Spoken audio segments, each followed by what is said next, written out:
if three people agree that the song means the same thing, like it doesn't really mean anything. You know, it doesn't have a place it came from now. That's the trouble with the commercial part of it, I feel like. There's always this like, well, what do you mean by that? And like now that three people agree in the room or whatever, now it means it just means the same thing to everyone. It means that it didn't take an artist to do it. It was like a little it's an AI version of you know, the song in a way. It's interesting you said that, because I was just having a conversation about how I like to put myself into a song and I like to interpret it, and it's like a piece of artwork. Like if you were to look at an abstract painting and I was like, yo, Bear, what do you see? You'd probably be like, man, it kind of makes me think of this, or I see this. Yeah. And I might think something completely different. Yeah. I might be like, oh, it's the boardwalk in Santa Cruz. Yeah. You know? Yeah.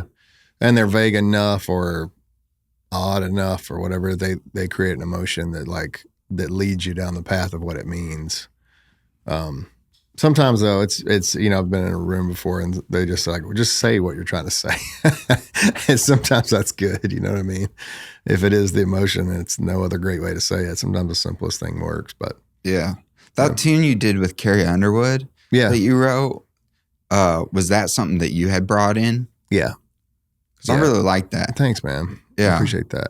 Yeah, it was, I mean, yeah, it was totally something I did. It was during COVID. I mean, I wrote probably 150 songs that year, maybe, just by myself. And then most of the things that ended up getting cut that we co-wrote were definitely after the fact. So I was making demo. I was trying to learn how to make a demo during that time. I was like, well, we just use the space. We can't get together with people. Yeah.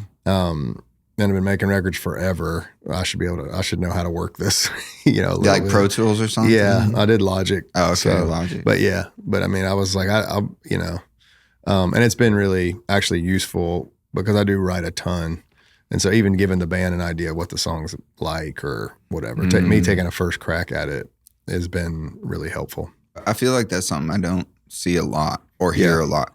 Like John Mayer, I'm a big fan of, and he writes by himself. And most of the artists I talk to or folks in town are always having these like huge amount of writers on tunes. Yeah. And what I'm hearing is that you're almost more like on the introverted, like let me really sit with this and not have to write from 11 to 2 because someone's got a heart at it too. Right, yeah. Yeah, it's weird. I'm like, I found out during COVID, I mean, just that I like the early morning better. My brain works better. And like, me too, man. So I get out there, you know, I took the kids to school this morning, but like normally at 7, I'm out there. I kind of like that 7 to 1 or 2 and whatever's good's gonna, I can work on a demo after that, but not write lyrics, you know. I mean, for better or worse, the songs that I obviously relate to the most were the ones when I look back, things that I wrote, you know, by myself. Yeah. And so, not that I don't need help with it, because there's a lot of times you run into a roadblock on a song by yourself. Once I've like second guessed it 3 times, I'm like, okay, I'll step back. I'm like, maybe I need to get somebody else's perspective on this. Yeah. But a lot of times, I mean, we're working on a new record now, and there's a bunch of songs that just were written like all at the one time, you know, just me. And I love them. So that's awesome. Yeah. And when you're singing them, it's like, this is me. This is my story. This is what I meant. I can get stuck in a co-write, like when I've done both, and I like both really, but just I'll walk away and like, oh, I'm kind of, it looks like a costume I'm wearing or something. Just like I'm singing and everybody's in there. And so some of those songs just don't feel believable in that way. I mean, I think all music is obviously headed that direction in the sort of human element of it. I think it is. You know, there's just no way. And for better or worse, like I think it's going to be, you know, in some ways worse, rattier or whatever it is. But there's a beauty in there imperfection, man. Yeah. I think as the AI thing happens and all that, it's going to be too good at doing what pop has always done, you know? So I feel like that's why you see these like Zach Bryan characters and stuff like that working the way they do. There's an element to like, well, those recordings don't sound very good, but that's not what people are looking for, you know?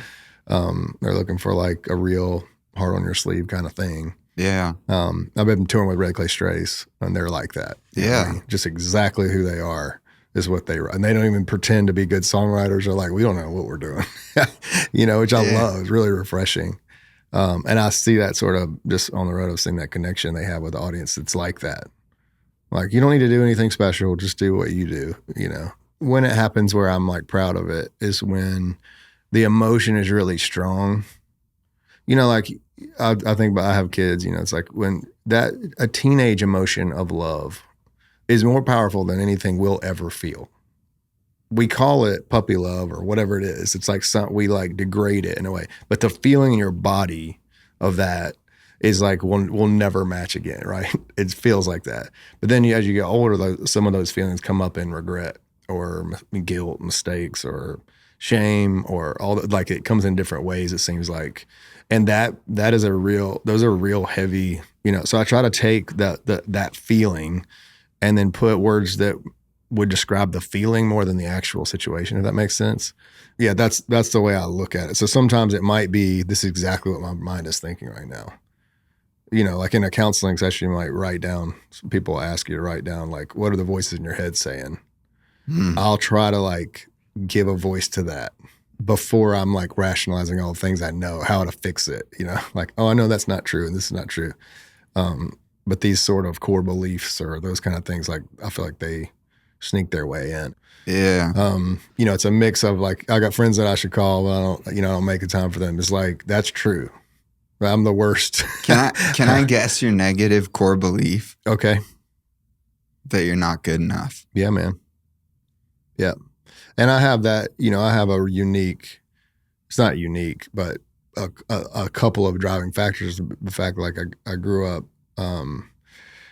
very conservative Christian preacher, fundamentalist kind of. I grew up in the 80s, you know, which was a time like their hype time for that. You know what I mean? For sure. And so then you don't, all the things you're not supposed to do. If you do those things, you're bad. Yeah, you're like a church kid, and everything's about sin management. Right. Don't want to be like, I grew up stuck somewhere. Yeah, it's like, well, like, I did it. Now am I going to go to hell now? You know, all that was really baked in. Not that there's completely everything wrong with that to me, but it just also makes it a little more exciting when you're sinning. Right. It does.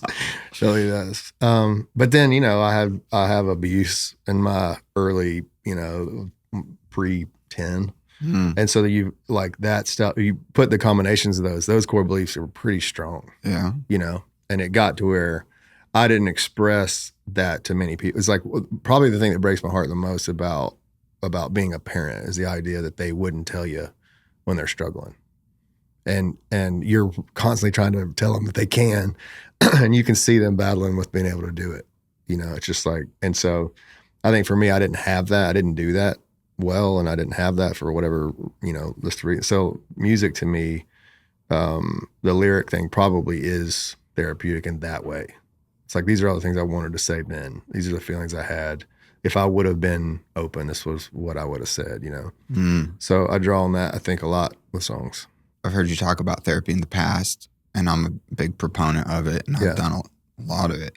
Do you feel like going back, you had to kind of like readdress all that childhood trauma and then like rework through it and then kind of rediscover your self-identity and stuff like that? Yeah, I think, yes, I do. And I think the thing, you know, at least the way it's been for me is it's like, even after I probably 15 years ago, the first time I like actually did that, went through. And then this is last, I don't know, 3 or 4 months ago, I went again and did sort of like a timeline thing again of like every year of my life and like wrote down all these. And so, and it's incredibly helpful. And you can see I drew out like on this wall, like, you know, the timeline of your life and then the things that you struggled with. You know, for me, whatever, alcohol, all that stuff, like, you know, depression, all that anxieties, like, you make these like graphs and you realize like, oh, obviously they're all dipping in the same place. You know what I mean? It's like, and when you can see it out there, you go, whoa, this is, and I would just say like, you know, I'm 45 and that it was as if I was learning it for the first time, even though I have a lot of tools to deal with that stuff, you know? So I think we named the new record, The Long Surrender. And the idea of that is, I think it's something continuous. You know what I mean? I think we've always in like my sort of faith idea of that has always been like this daily laying down your life thing. There's like context for that. I think in terms of therapy, sometimes it's like, oh, I'll just get better. You know, what I'll do is like, I wish they'd tell you at the beginning, like, hey, nobody else is going to change. You know what I mean? They should just tell you that at the very like first minute, you know, like, hey, the world's going to look pretty much the same. So how you look at it, you know, is what we're working at here. Do you feel, and this is my thought, do you feel like you've had to be the poster boy for like Christianity and like had this pressure put on you where you're like, I got to be this certain archetype of person? My experience is really all I have as a writer and performer. And so I think growing up as a preacher's kid, you already have that of like, well, you better behave because you're representing this whole thing and it's all going to crumble. If I would say we had some feeling of that. And as like crazy as that is to think you're some representative of that, you know, we definitely had it. And I think we fought it in every way because it was like, well, we want to be, you know, good guys and good people. And, you know, we want to talk about God, but we don't want to be in this category of this. Like, we don't want that to be the reason that we're selling things. Any sort of specific genre that's really limited like that. Like even if country music gets to where like it's got to have this or this, like it starts to suck. It just that's and I think I've always been aware of that. Of like, if I feel like everybody, you know, commercialism really with music is really scary because everyone's making music now. It seems like not everyone, but a lot of people make music for the marketing arm that's going to help sell it. So let's say it's like, oh, it's this TikTok music or it's radio music or it's whatever, you know, like it's got to be viral this way, or it's got to be Americana. It's got to be hip enough to get on this race. It's got to be, can't be this. It can't, you know, it's like everything is sort of through a filter of that. And I just have never liked that part. So I think that's probably the rebellious part in me, was always like, I just don't want to be classified as that. But then I think less about that now. It's much more about like what's meaningful to me. I mean, this new record we're working on is probably like the most gospel record, you know, just because I feel like I'm at midlife in a lot of ways. And I had a crazy last 4 or 5 months where just like a lot of personal things are really tough. And it just makes you look at your priorities in a different way. I was like, I had to write a list for myself. These are things that are true. You know what I mean? I'm looking at it every morning, you know, and at the top of my list is like, God loves you, therefore you're valuable. Like that's, hey, right? It's fighting that thing you're saying, I'm bad or I'm not good enough or whatever those core beliefs are. So to me, like I didn't set out to do it, but I wrote a record that was really a reminder of that, what it takes for me to remember that, like what idols kind of I need in my life, what drivers for marketing or all those things need to be out of the way. You know what I mean? I mean, just so much life change happened in the last 4 or 5 months. Do you think that it's grown you? Oh, huge. Yeah. I mean, I think, and at the same time, like the goal is weakness, you know, like, so there's an element to that where I'm like, oh, you know, how does this look? Yes, I'm grown in weakness. I think that understanding of like, man, I just can't do this, you know, by myself. And how I've been trying to do it is killing me, and it still isn't working. You know, it's like, so I think there's something really, I think I love that about AA as an example. I just think like the idea of like, I can't do this by myself. Like, it's just, let's just admit this, we got problems, you know? Yeah. And I think that's the beginning of whatever growth there's going to be, you know? Yeah. So I'm very happy right now. Very like, on the road to somewhere that feels really good. So it's impossible, I guess, to go back to your question. It's like impossible for me right now to like think about where I'm aiming it, because like I don't feel in charge of it. That's a good place to be. Yeah, because you're not. No, that's right. Exactly, exactly. I think a lot of you spend a lot of time trying to meld your career and how you want it to go. It's like it's when I look back at that, most of that's been a waste. Yeah, you know. That's the tendency I think that we all face is any person of faith. It's like the holding on and then the surrendering, and they juxtapose it. It's this big duality. And it's like, all right, I want to surrender to God and like trust you. And then there's like this other side where you're like taking control again. And you're like, oh shoot, Yeah, but, I mean, it happens just 37 times a day for me. Yeah, me so too, it's man. And I think that I met a guy a long time ago, a counselor guy. He's like, when I meet with bands, they're one of two. They're either looking forward or looking backwards. Which one are you? And so that feels really nice to kind of feel like, you know what, there's so much pressure being in a band for 20 something years. And we're talking about the Eagles or whatever. It's like you cannot, it's really hard to think about the new music without thinking about, well, is this better than that song we did 15 years ago? Is this like that record that everybody likes, you know? And it's like, it's poisonous to me. Mm-hmm. It's really like toxic to think that way because you can't do anything new unless you blow up all that stuff, you know? Yeah. That can't be your metric. Yeah. Those are all just chapters in the book. Yeah, totally. And for better or worse. Yeah. But you just can't be that age and that going through those experiences now, 15. Like, I mean, I'll tell people all the time, like, I can love that stuff from afar, the same way other people love it. But I can't like relate to that person hardly at all. You know, it's like most of us can look back 20 years and go like, what was I thinking? you know what I mean?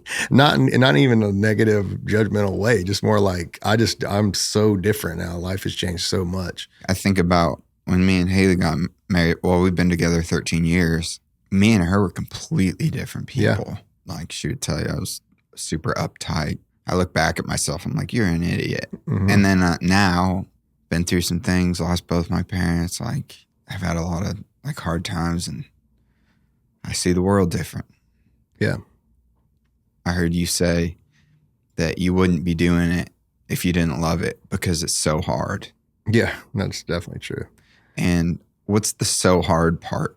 One is, it's a business without a scoreboard. That is a very difficult thing to do for most people. What do you mean by that?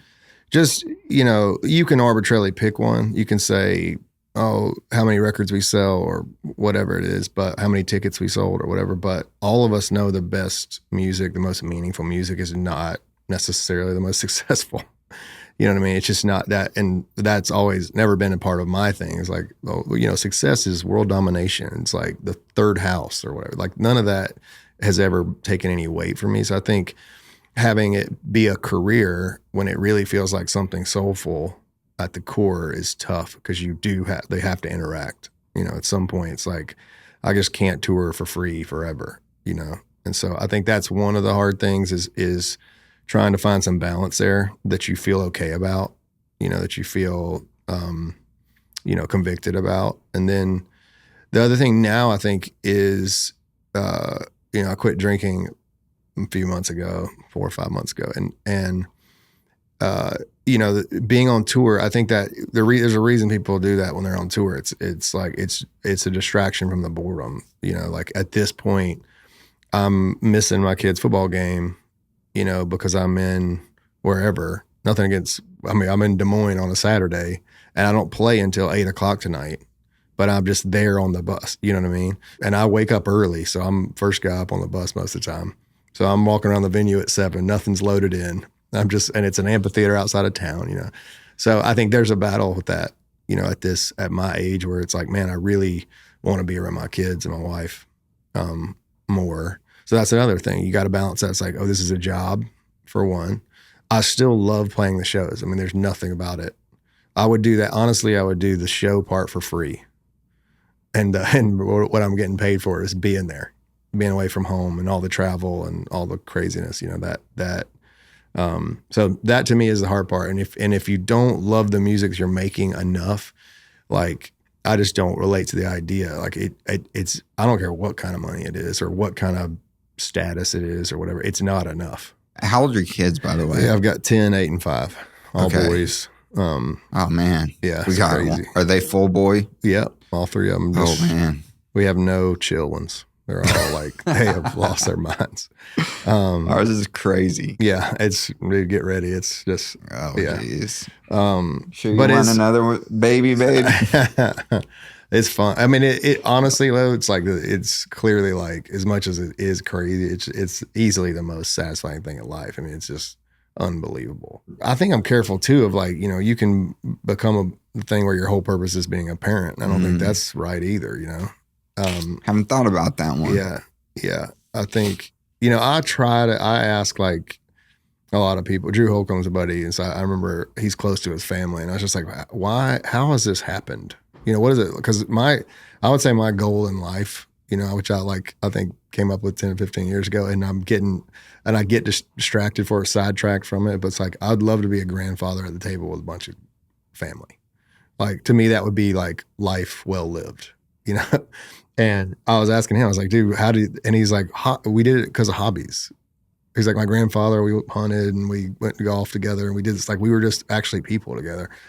So I think that's probably where I'm like trying to develop that with my boys, as much as like you have to be the disciplinarian. You gotta, like, you're trying to set them up for life, like trying to find things that are like really, I think it's really hard, at least, if a kid realizes their parent doesn't enjoy life, they're not going to listen to them. Right. That's just the way. So to me, there's an element of like, you got to keep living your life. You can't just live it for the kid, and their experiences. Like, I think to be trustworthy, you need to show that you're doing it well. Yeah. Cause you're setting that example for the boys. Yeah. Like, oh, dad's going after what he believes in. What he likes. And they come out. I mean, it's the best. Like my studio's at the house, but it's separated. So they don't come out much, which is nice, but they do occasionally. The 5-year-old was out there playing drums with my demo this morning, just like it's, they see that. They kind of see that's dad's way of expressing himself and really getting into the weeds with stuff. And like, maybe I can do that with other things, Well, how is it for the like self-discipline side of like, I mean, essentially as a musician, you're an entrepreneur because you have to kind of like get your butt out of bed and decide I'm going to go walk over to this studio and work. Yeah. And there's going to be times when you don't want to do it. Sure. Like it's interesting. Do you just always want to do it? Almost. Wow. Yeah. The making of the music, I do. If it's not if I don't get anything those first couple of hours, like, then I can walk away. It's not like that, but I do. It's probably the thing I enjoy most, as a hobby, is that part. And I do look at it like that. Like, I get in there and I'm just dreaming stuff. I'm not trying to think about, it's got to make a record. It's got to be, I've got to stand up something. It's like, this is just fun. So that part's easy for me. The hard part is, all the business side of the thing. It's just like, I've gotten to where I'm better, but I used to kind of like every time the manager called, I answered. And then there's 30 minutes. Like, I'm out now, my mind is in a totally different place, and coming back is just so hard. So I think doing that, like being a little bit more reasonable also, like we've been doing this long enough, like we've made huge mistakes even when we were working hard, and you look back, it's like, that felt like the end of the world, and it really wasn't. You know what I mean? And so having some perspective on that's helped me, I think, just take this stuff less seriously. Like, if this is meant to happen, it's supposed to happen. I mean, I played college football, so like when I got into music, I was bringing that sort of energy, which is not the right kind of energy. It's too much, And so I think I've like over the years tried to back away from that a little bit. I can drive the guys in the band crazy in terms of the work ethic part. Yeah. But you got to know why it is you're working, what you're working at. What it is you want. Because you're really the leader. Yeah, at this point, for sure. I've never been in a band. I never wanted to be in a band because I'm a control freak. Yeah. And I kind of have like this alpha, like I'm like competitive and I don't want people telling me what to do. Do you feel like that was in you, and eventually it was like, yo, someone's got to drive the ship? I watched the Beatles thing with Paul McCartney and all those guys sitting around, and without their manager, no one was really like taking charge. Yeah. And obviously you're the one that's the driver behind the machine now. I think I always was, like people don't know this, but it's like I started the band, like my brother wasn't in the band at the beginning. I started it with a drummer in college. And so it always was like, I spent all of college, researching like the right PA to get to put in our trailer so we could play shows by ourselves. There was always, I like the sort of like problem solving in that way. And so I always liked, I was tour managing the band essentially for the first, 5 to 10 years. where like, I mean, doing the budgets for the lighting and all this stuff and like trying to find like I just got into that pretty heavily. And so I think that came naturally, almost the opposite to me of like what real leadership is finding out like everybody needs to want to be there. What's their driver? Like what's their why? And trying to like encourage and sort of hold them to that. You know what I mean? Try to, in the way that like, because each guy's different. I feel like that with 3 kids too. You have that sort of like, well, what motivates the 3? Or it's like completely different. Either living in the same house, but like one, whatever, it's candy, one of it's discipline, one of it's like, you know, so I think that's the thing I've tried to learn and gotten better at over the years, but I'll find myself in that hot-headed place a little bit still. But 15 years ago, I was a complete, like, do not get in my way, basically. And I look back at that really like embarrassed about how I acted a lot because I looked at everybody as like, this is the reason my dream's not coming true. It's you, because you didn't turn this mic on and you didn't get this guitar in tune. You didn't like, which is just a really horrible place to be, you know. As far as like, you know what I mean? Maybe in the military that works. I don't know, but it doesn't work. It doesn't work in music. It works when it's all hired guns, maybe. Yeah. Yeah.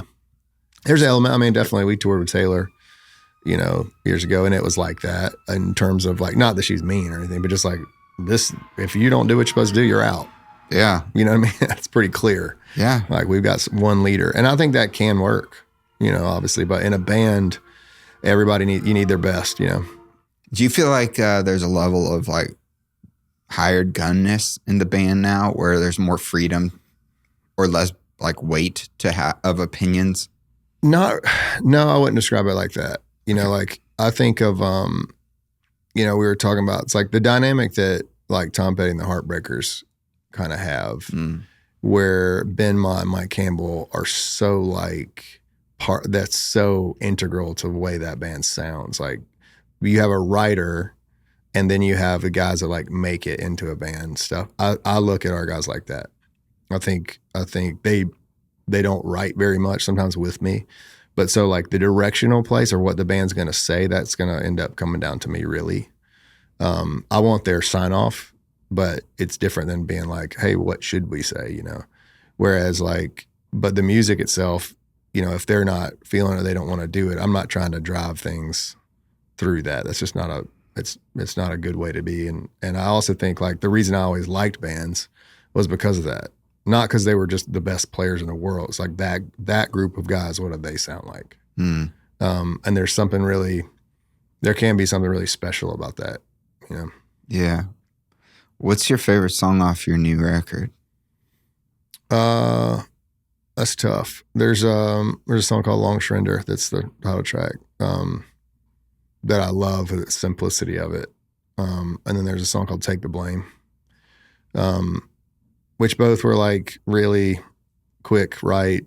I just wrote it myself. Like, I just look back and go like, man, having the experience of playing for 20 something years or whatever, there's certain songs that we have a song called West Texas Wind that the band does at the end of every show almost, you know? And it's like such a simple song, same way I'd written it by myself. It's like real. And the way it plays live, not just the way that is, it's just like I could play it in any circumstance. You know what I mean? It's like, and it just doesn't need a lot of stuff, a couple guitars and everybody singing. It's like, that's it. There's songs like that I gravitate towards now that feel like I could be playing this in 20 years and be very happy playing it. I'm very proud of it. Feel like it's going to be a motive every time. So those songs feel like that to me.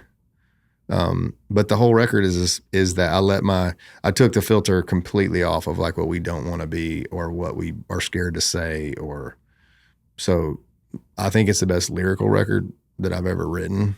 To me, that's saying a lot. It feels like I put myself totally into it, but not because it's necessarily like clever. You know, it has some of that in it, but it's like, I feel like it's because it's just true. Yeah. Like, I don't know if you could read these down and be like, I don't know who this guy is. Yeah. You know what I mean? Is your thought now that the record's complete. And I know that labels have all these conversations and stuff like that. But like, honestly, are they gonna go? You think the country route, or where do you see it going? I don't Americana is. Yeah, you know what I'm saying? I don't know. I mean, I think I'm very thankful that we didn't. You know, Needtobreathe had this like history of these albums coming out at certain times in your career where like things are happening or you kind of this anticipation. The Outsiders was our first like record that really like connected with people. And I remember that was after kind of a failure of a record, at least that we saw as a failure. And the only conversation was hopefully people pass this record around. That was like, we have to make something that's word of mouth because we just don't know where this goes or how it fits, you know?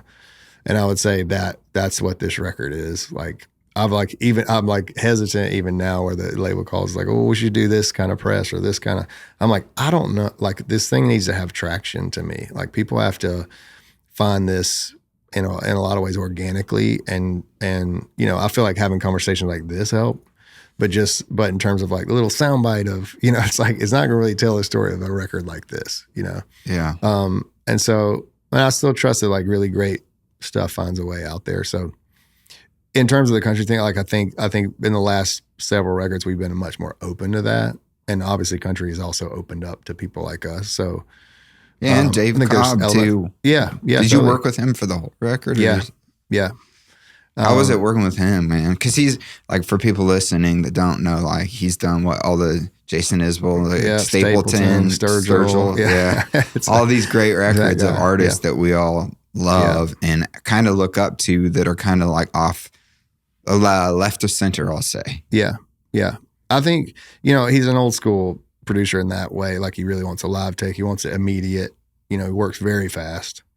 I think, you know, my takeaway, he's great at what he does, obviously, for a reason. It's like he can hear a song and immediately go, this rhythm, that sounds like other things that want to do this. Let's not do that. You know, he's got great references for old school records that you're like, oh, you know, this live record from whenever, from the 70s, like this way they did this drum in this one spot, you know, it's stuff like that. So it is fun and inspired. To me, the thing that was like the most, there's a list of things. I'm not boiling it down to this, but to me, he had a lot of confidence in me, and I don't know if I'm really used to that.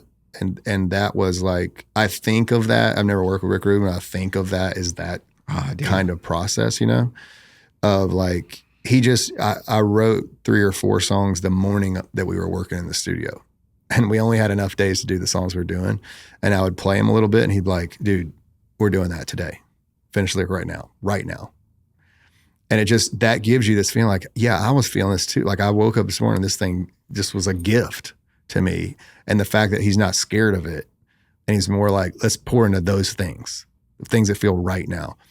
I think that will play the most probably as I look back on the record. Cause it's partly the sounds and this and that, you know, but like, it kind of gives me goosebumps, man. Yeah. It gives me goosebumps. I don't know why. I think it's because we're so, first off, you said he believed in you. So like, knowing your negative core belief is that you're not good enough. When you have someone that gives you words of affirmation and that believes in you and you feel like, because I struggle with the same thing. Like mine is that I'm a failure and I'm not good enough. Yeah. I think it's also what might drive us, maybe. Sure. Yeah, no doubt. But to have someone in your corner, like I almost need someone to tell me I'm doing a good job, because in my own mind, I'm like, no, you're not. You're not. Yeah. So like a producer like Dave, and you mentioned Rick Rubin, who I feel like is the same, where there's no bad idea. And he's always like, think of the audience last. Yeah. Like, what's best for this song? Do the song. Let's do it. Yeah. And he's just organic, man. And there's just this like, I think, it's powerful because doing music for a long time, I've always said like bands most of the time get worse. You know, it's because they learn too much.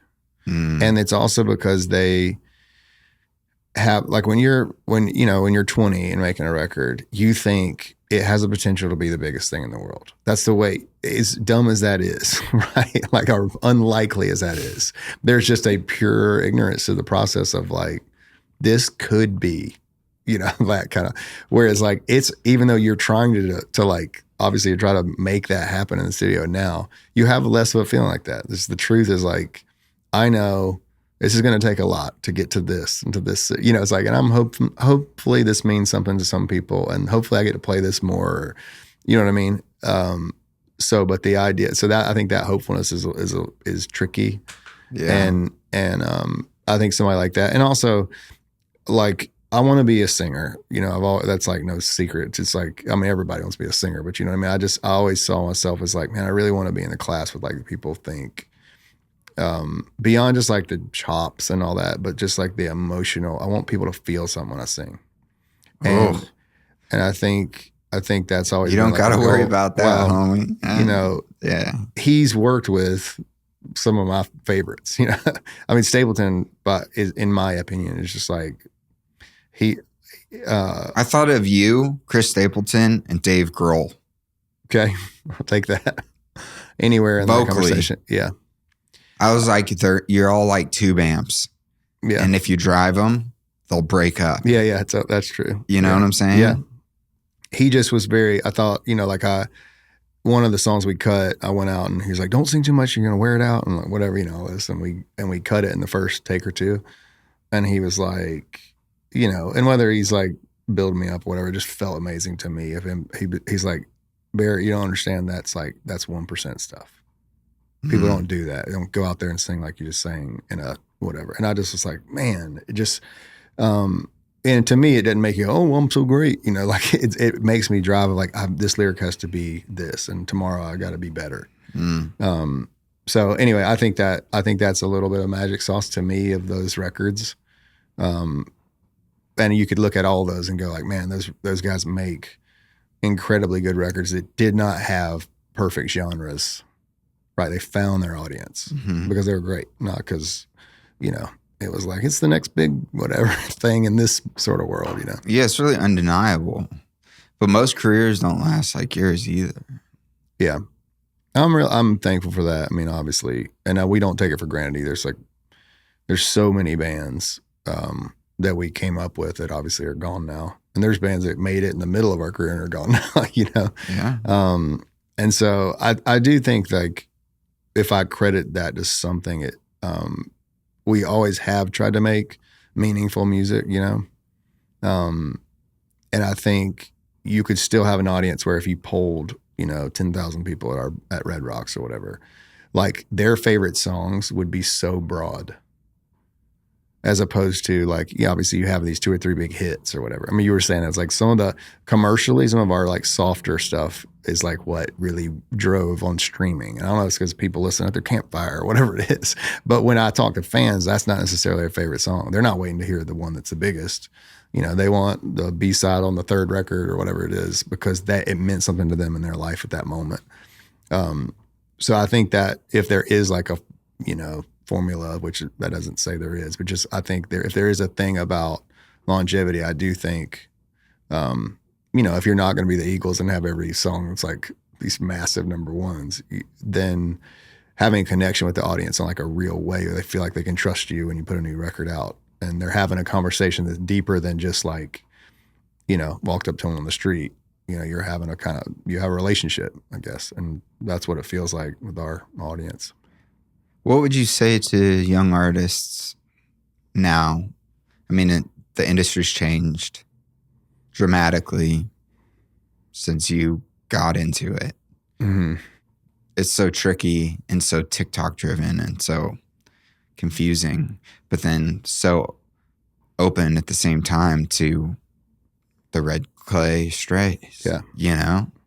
Well, I mean, what's your advice to like even with Brandon as a good example, like, you know, he was a big fan of Needtobreathe for a long time, which is why like we met originally when he was in a bar band, you know? And so I do feel there's a little bit of like, hey man, if there's anything, like I've been through a lot of this stuff you're going through. It's the first time you're selling out all these places and, you know, everybody's telling you you're great. And, and they're really like, they have such a great foundation as people. But all I told him was like, don't listen to everybody else.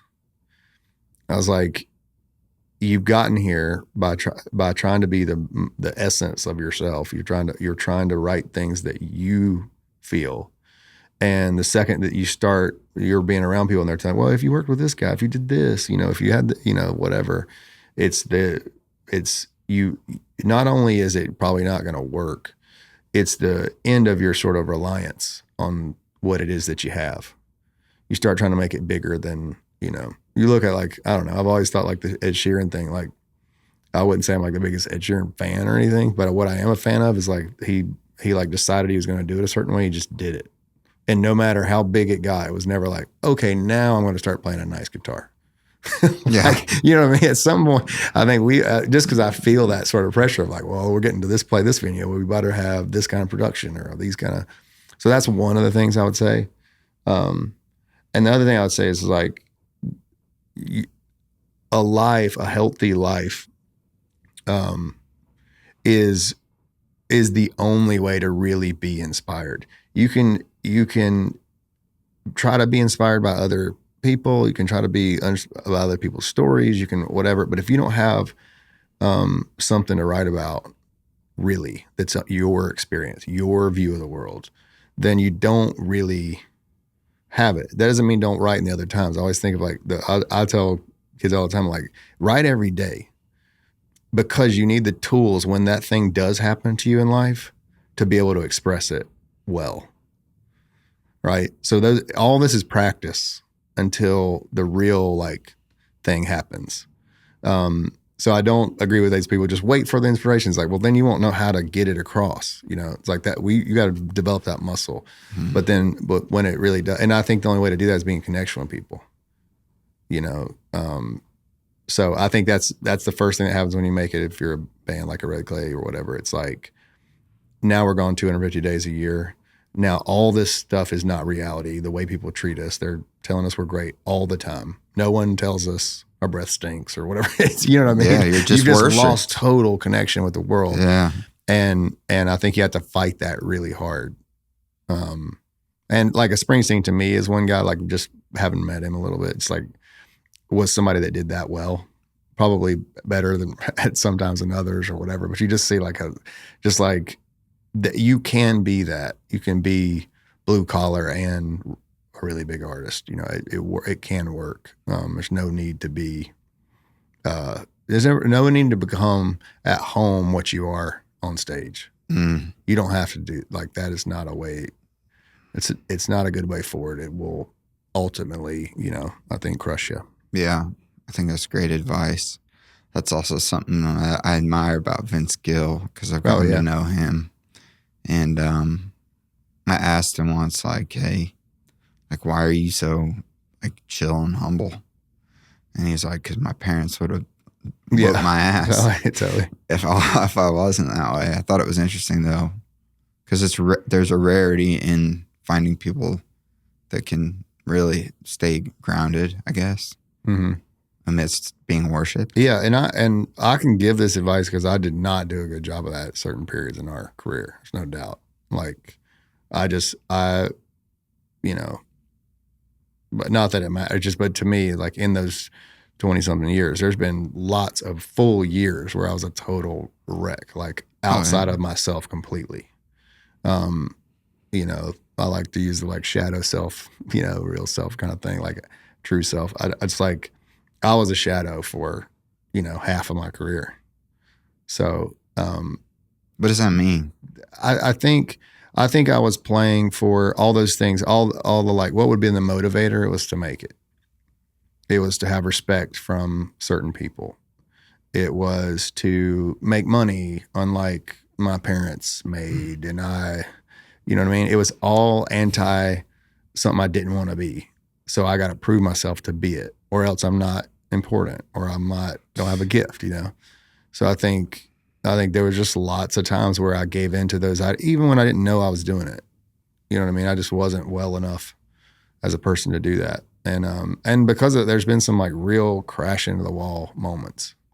I can kind of go back through my career and life and go like, man, boom, this was a reset moment. This was, so, and it feels like that for me, 4 or 5 months ago, to me was like another one of those Nothing happened the same way, or maybe it wasn't as bad. I wasn't, whatever. But for me, like I felt that like you're not being true. And like, do you want to look back and, the second half of life and go like, that's what I was? Do I want to show that to my kids? So, that's where I am right now. What you said, I think will resonate. And I think it'll resonate because I think a lot of people are driven by that. Like maybe they failed as a kid, or they never were picked for the all-star team, or they always lost the golf matches, or someone said they were ugly in their freshman year of high school and they had acne. I'm talking about myself. Yeah. And then I just felt like a failure and not good enough. And then that's the driving thing, is almost to like prove, like I grew up where my parents always fought about money and then they got divorced, Yeah.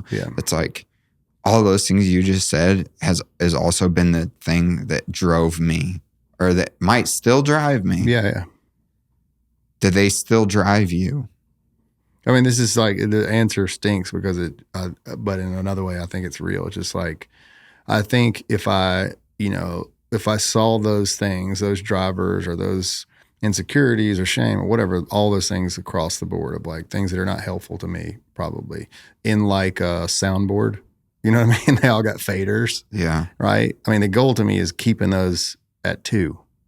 I don't think I can totally eliminate those things. Can't hit some mute. of them. Yeah, I wish I could, and maybe for a period of time you can or whatever. But just like we are human, I think that like my view of the world, may be different than whoever. But like my view of it and the way, like the reason the gospel thing to me is like good news is because we're all at baseline broken and it's not fixable on our own. So like the idea that there's this noise that's going on in our sort of daily routine and recentering and, trust and our faith and the people that we love and all those like things, to me are efforts to keep that stuff here in perspective. And so, yeah, I'm not like, I wouldn't say like I'm cured as a human. No, dude, but I would say imperfect. For sure that like right now those feel like at a low and manageable where I can sit with it enough to go, is this the kind of record we want to make? Yeah. Do we want to put it out in a hurry? Do we want to say it's going to be for this? Do we want to go do something that doesn't feel right? Do we want that's insincere? Do we want no? Like I would say right now that feels very clear to me and I'm thankful for that. Yeah. I think it's just so hard. Most people have a hard time answering if you ask them who they are, not answering in some sort of codependent way about, well, I'm this because I really want to improve these, impress these people. And I want to do, I'm this because, it's like, what do you like? Like, I feel like some weird shame about saying on Saturday, if I can be at home for a Saturday football game on my own couch with people not talking, that's like, you know what I mean? That's gold to me. And that's one of those things you might go like, ooh, that guy's kind of a dork or whatever, it's like, but it's like, no, I really do love it. So like that's the kind of thing I feel like feels like home to me, regardless of where that is. It just feels. Yeah, dude, you guys just wear jerseys the whole tour, man. That's all we do, really. Just the other guys like will watch a little bit. They're not like me.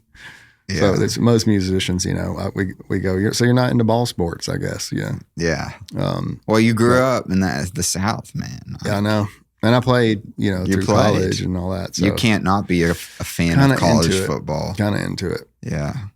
Dude, it's been really cool talking to you, man. Thanks, man. Thanks for having me. Yeah. I feel like